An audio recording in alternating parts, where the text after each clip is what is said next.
안녕하세요. 의학연구 세미나 5번째 수업입니다.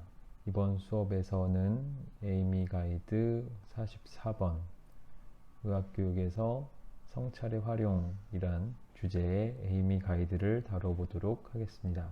가장 먼저 정의입니다.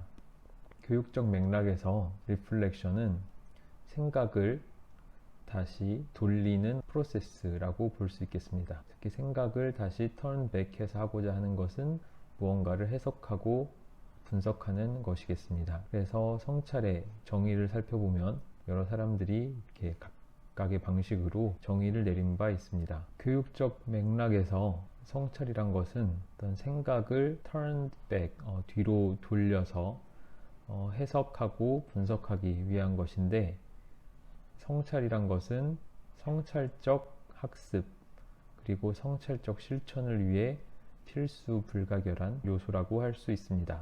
성찰적 학습이란 학습을 개선하기 위한 의도를 가지고 있고, 이 성찰적 학습이란 것이 근무지의 맥락에서 이루어질 때 이것을 Reflective Practice라고 합니다.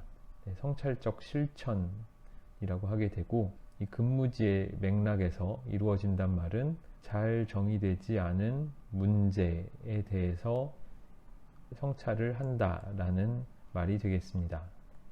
조금 더 성찰의 정의를 더 넓게 설명해 보자면, 성찰은 메타인지적 과정으로서 어떤 상황의 전, 중, 후에 발생하는 것입니다.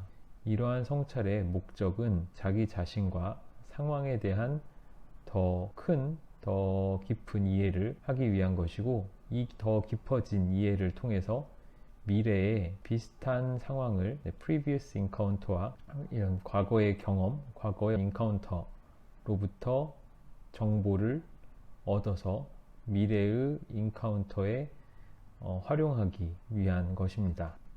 저자는 존 샌더스라는 사람으로서 앞서 다른 에이미 가이드에서도 한번 언급된 바가 있었습니다. 이 주제가 의학교육의 어떤 국제적인 현황에서 왜 중요한지 살펴보도록 하겠습니다.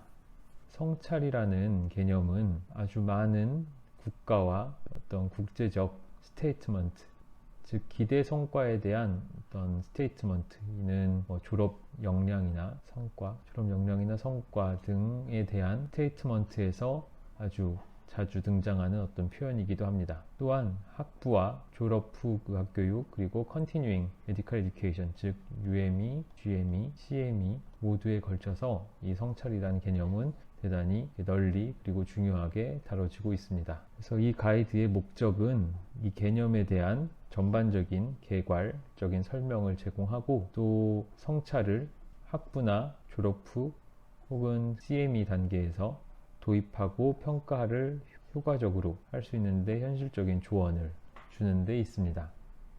의학교육에서 성찰에 대한 3가지 접근법을 알아보도록 하겠습니다. 의학교육에서 성찰의 활용은 몇몇 경로를 따라 이루어져 왔고, 이 몇몇 경로는 서로 다른 교육적 의도와 기대 성과를 가지고 있습니다. 이 3가지 접근법에 대해서 어떤 중첩되는 것도 있긴 합니다. 그래서 이 3가지란 학습을 위한 리플렉션, 그 다음에 테라피틱 릴레이션십을 위한 리플렉션, 그리고 프로페셔널 프랙티스를 위한 리플렉션으로 이 3가지의 주된 어프로치들이 있는데, 이들에 대해서 알아보도록 하겠습니다. 가장 먼저 학습을 위한 리플렉션입니다. 경험적 학습은 경험을 통해서 발생하는 학습의 프로세스를 의미합니다. 이 경험이 더 새롭거나 확장된 지식이 되기 위해서는 경험이란 거는 반드시 해석되고 통합되어서 기존의 지식 구조에 합쳐져야 합니다. 이 과정에서 성찰은 매우 중요하다고 할 수 있겠습니다. 이러한 학습은 능동적, 적극적인 프로세스이기 때문입니다. 널리 인용되는 경험학습의 사이클이 있습니다. 이 사이클은 4개의 주된 페이즈로 구성됩니다. 그림 2번을 참고할 수 있습니다. 첫 번째 페이즈에서 학습자는 경험을 먼저 하게 됩니다. 그래서 어떤 concrete experience를 겪는 what happened가 첫 번째 단계가 되겠습니다. 두 번째 단계는 이에 대한 성찰을 하는 단계로 Analysis 혹은 Reflective Observation 단계가 되겠습니다. 세 번째 단계에서는 추상적 개념화 단계로서 어떤 일반화, generalization을 하는 단계가 되겠습니다. 어떤 구체적인 경험을 조금 더 추상화, 일반화하는 것입니다. 네 번째 단계는 새로운 지식과 기술을 적용하는 단계입니다. 그래서 미래 행동에 있어서 적극적인 익스페리멘테이션을 통해서 미래 행동을 계획하는 단계가 네 번째가 되겠습니다. 의학교육에서 세 가지 어프로치 중 두 번째는 Therapeutic Relationship, 치료적 관계를 형성 혹은 개발하기 위한 성찰입니다. 좋은 임상 의사가 된다는 것은 적절한 지식과 술기를 갖춰야 되는 것도 있지만 그 외에도 환자 그리고 보호자와 적절한 치료적 관계를 구축하고 유지하는 것도 중요합니다. 치료적 관계를 형성하기 위한 성찰로서 다음에 이어지는 설명은 이와 같습니다. 치료적 관계에서 중요한 측면은 개개인의 신념과 가치 시스템을 인정하고 이해하는 것입니다. 그래서 여기서 이때 퍼스널이라고 할 때는 이 아래에 써 있는 것처럼 의사 자신의 신념이나 가치관이 될 수도 있고 환자의 신념이나 가치관도 이해할 수 있어야 할 것입니다. 그 이유는 진료 관계에 있어서 아주 강렬한 정서적 반응이 흔히 발생할 수 있는데 이렇게 발생한 강력한 혹은 강렬한 감정적 반응이 그 다음에 어떤 의사결정을 내리는지 영향을 주기 때문입니다. 즉 의사가 내리는 진단과 치료 결정에 의사의 감정적 반응이 관여하게 됩니다. 세 번째는 전문직업적 실천을 개발하기 위한 성찰입니다. 의사들은 종종 아주 다양한 상황에 놓이곤 합니다. 근데 의사가 경험하는 이 다양한 상황은 많은 경우에 복잡하고 잘 정의되지 않는 경우가 많습니다. 이렇게 복잡하고 잘 정의되지 않는 것을 메시니스라고 지저분하다라고 할 수 있을지 모르겠는데 메시니스라고 표현하기도 하는데 이러한 전문직업적 실천의 메시니스는 바로 전문성, 전문직업적 익스퍼티스의 핵심을 이룹니다. 그래서 Reflection on Action, 즉 행동 후 어떤 액션을 한 다음에 액션이 다 종결되고 하는 Reflection을 Reflection on Action이라고 할 수 있는데 이 Reflection on Action이라는 프로세스를 통해서 의사들은 멘탈 모델을 구축할 수 있습니다. 이 멘탈 모델을 구축해서 해야 되는 것은 Reflection in Action의 상황에 효과적으로 동원하여 활용하기 위한 것입니다. 어떤 경험을 하고 이 경험을 Reflection on Action을 통해서 멘탈 모델을 구축했다면 혹은 멘탈 모델을 수정했다면 그 다음에 A라는 상황과 혹은 그 다음에 어떤 A-라는 상황이 있을 때 이 멘탈 모델을 동원해서 그 다음에는 이 상황이 벌어지는 중간에 즉 Reflection in Action입니다. 이 상황이 벌어지는 중간에 자신의 멘탈 모델을 동원해서 이 상황을 잘 다룰 수 있어야 합니다. 전문직업적 삶의 어떤 복잡성에 반복적으로 노출되는 것은 반드시 필요한 일이기도 합니다. 피해갈 수 없는 일이고 따라서 어떤 유도된 성찰, 명확한 번역은 없지만 guided란 말을 유도된이라고 번역한다면 guided reflection이 어떤 이러한 성찰의 접근에 있어서 학습을 최대화할 수 있습니다. guided reflection이란 어떤 성찰을 함에 있어서 그 성찰을 누군가가 가이드 해준다는 뜻입니다. 즉, 이 성찰을 가이드 해주는 사람은 어떤 멘토가 될 수도 있고 동료가 될 수도 있고 그렇지만 아무튼 이 성찰이 누군가에 의해서 조금 더 가이드되고 도움을 받을 때 학습을 더 최대화할 수 있을 것입니다. 성찰과 자기조절 학습에 대해서 설명하도록 하겠습니다. 매일매일 보건 전문직이 겪는 일은 결국 자기 자신의 평생 학습의 주인이 되는 것입니다. 그래서 자기 조절적 학습자, self-regulated learning은 자기 조절 학습을 self-regulated learning이라고 합니다. 이러한 자기 조절적인 혹은 자기 조절을 잘하는 학습자는 어떤 과제를 수행함에 있어서 자신의 접근법을 선택하고 모니터하고 평가하는데 메타인지적 프로세스를 활용하는 학습자라고 할 수 있습니다. 그래서 성찰은 자기조절 학습 활동의 한 가지 활동이라고 볼 수 있겠습니다. 모든 사람들은 자신의 경험에 대해서 make sense and understand, 자신의 경험을 어떻게든 이해하려고 노력합니다. 이러한 노력을 멘탈 모델, 정신 모델을 형성하는 것이나 personal theory, 개인 이론을 만드는 것 혹은 그러한 과정이라고 볼 수 있습니다. 이러한 정신 모델이나 개인의 personal theory는 아주 능동적으로 개개인이 만드는 것이고, 이것이 만들어질 때는 과거의 비슷한 상황의 경험을 통해서 거기서 얻어진 정보를 바탕으로 멘탈 모델과 퍼스널 티오리를 만들게 됩니다. 개개인들이 자기 자신이나 다른 사람에 대해서 가지고 있는 특정한 신념도 여기에 영향을 줄 수 있습니다.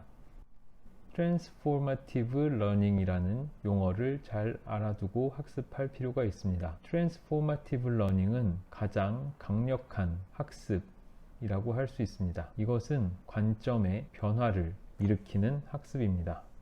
그래서 Transformative Learning, 전환 학습이라고 번역되곤 하는 이 Transformative Learning이 발생한다는 것은 어떤 근본적인 신념이 도전받는다는 것을 의미합니다. 그래서 자신이 가지고 있는 근본적인 신념이나 가치관, 중요하게 여기는 혹은 당연하다고 믿는 어떤 가정들이 변하는 과정이기 때문에 아주 강력한 감정적 반응을 불러일으키게 됩니다. 그래서 이 전환학습이 일어날 때 어떤 슬픔이나 부끄러움, 분노와 같은 감정을 느낄 수 있습니다. 이해를 개발하는 프로세스에 필요한 몇 가지 단계는 다음과 같습니다. 첫 번째는 noticing입니다. 알아채기, 알아챔 정도로 번역이 될 수 있지 않을까 합니다. 매지로우는 disorienting dilemma라는 용어를 언급했는데요. 이 disorienting dilemma는 현재 하는 어떤 행동과 그다음에 직면한 상황에서 효과적인 해결책을 위해서 취해야 하는 행동 사이에 discrepancy가 있는 것을 깨닫기 시작하는 것을 말합니다. 현재의 행동은 기존의 멘탈 모델이나 기존의 퍼스널 티오리에 기반한 행동일 텐데, 이것을 가지고는 직면한 문제를 효과적으로 해결할 수 없는 상황에서 느끼는 감정이 디스오리엔팅 딜레마가 되겠습니다. 두 번째 반드시 필요한 단계는 새로운 이해를 이 다음 어떤 상황에 적용하는 것입니다. 성찰은 지속적으로 끊임없이 반복돼서 이루어지는 과정이고, 그 성찰의 가치라는 것은 액션, 리플렉션, 그리고 다시 액션으로 이어지는 이 사이클이 얼마나 잘 반복되느냐에 달려 있습니다. 그래서 각각의 액션이, 특히 그 액션이 비슷한 경우에 더 이해를 심화할 수 있을 것입니다. 즉 액션이 있고 리플렉션이 있으면은 액션을 하면 리플렉션을 통해서 그 다음 비슷한 액션이 있을 때는 그 리플렉션을 다시 했을 때 또 더 심화된 이해가 반복되는, 이런 이해가 더 깊어지는 액션이 이런 식으로 반복되게 되겠죠. 이해의 깊이라는 것은 비판적인 성찰적 입장을 취함으로써 더 깊어질 수 있습니다. 또한 더블 룹 그리고 트리플 룹 러닝이라는 것을 적용함으로써 더 깊은 이해에 도달할 수 있습니다. 이런 학습의 퍼스트 룹은 어떤 성과가 기대하지 않았던 어떤 결과가 발생했을 때 일어나는 것이고, 그래서 뭔가 기대하지 않았던 일이 발생했을 때 개개인은 그 상황을 대처하기 위한 또 다른 전략을 찾아보게 됩니다. 여기에 이어서 더블 룹 러닝은 왜 그러한 기대치 못한 일이 애초에 일어났는지에 대한 그 뒤에 숨겨진 이유를 찾아내는 접근법으로서 작동합니다. 그래서 이를 위해서 더 많은 질문을 던지게 되고, 이것이 더블 룹 러닝이 되겠습니다. 즉, unexpected outcome이 있을 때 그것을 유발한 이유가 무엇인지에 대한 질문을 해보는 것입니다. 트리플 룹 러닝은 그 상황의 비판적 측면과 관련되어 있습니다. 그래서 unexpected outcome에 대한 어떤 reason, 이유를 더블 룹을 통해서 러닝에서 질문을 던져본다고 한다면, 이러한 이유가 존재하는 권력과 통제 시스템은 그 기저에 깔려있는 그러한 시스템이 무엇인지를 비판적으로 생각해 보는 것입니다.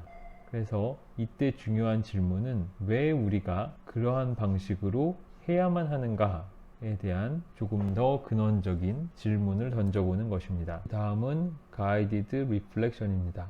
이 guided reflection이라는 단어도 마땅한 번역 용어가 딱 있지는 않은데, 가이드라는 말이 안내 또는 지도, 유도 이런 뜻이라는 것을 생각한다면, 누군가가 내 성찰의 과정을 안내하거나 지도하거나 유도해주는 그런 상황에 대한 표현이라고 생각할 수도 있겠습니다. 그래서 개개인이 실행하는 성찰은 다른 사람의 도움이나 서포트 없이 그 효과가 온전히 충분히 나타나지 않을 수 있습니다. 이때 이 다른 사람이란 것은 동료, 피어 그룹이 될 수도 있고, 슈퍼바이저나 멘토와 같이 특정한 역할을 맡은 사람이 될 수도 있습니다. 이 사람의 역할은 성찰을 촉진하는 것입니다.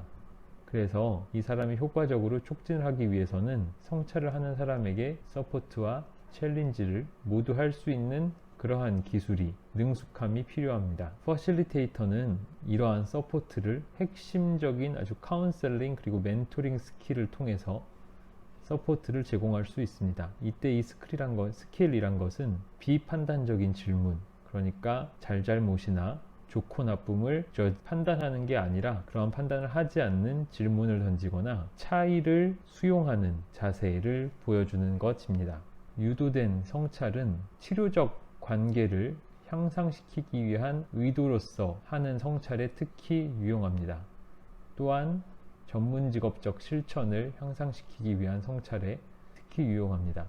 이 두 가지 말고 앞서 첫 번째 성찰의 어떤 접근으로 러닝을 위한, 학습을 위한 성찰이 있었습니다. 슈퍼비전이란 것은 아주 오랜 세월에 걸쳐서 사이코세라피와 카운셀링에 아주 필수적인 것으로 인식되어 왔습니다. 그 외에도 다른 대안으로는 그룹 슈퍼비전, 즉 한 명의 슈퍼바이저가 일군의 학습자를 그룹을 슈퍼바이즈하는 것, 혹은 피어 코 슈퍼비전, 즉 학생이 서로를 mutually facilitate 하는 그러한 방식을 의미합니다. 각 두 사람이 돌아가면서 프리젠터와 파실리테이터를 번갈아 가면서 하는 이러한 피어 코 슈퍼비전도 가능한 방법이겠습니다.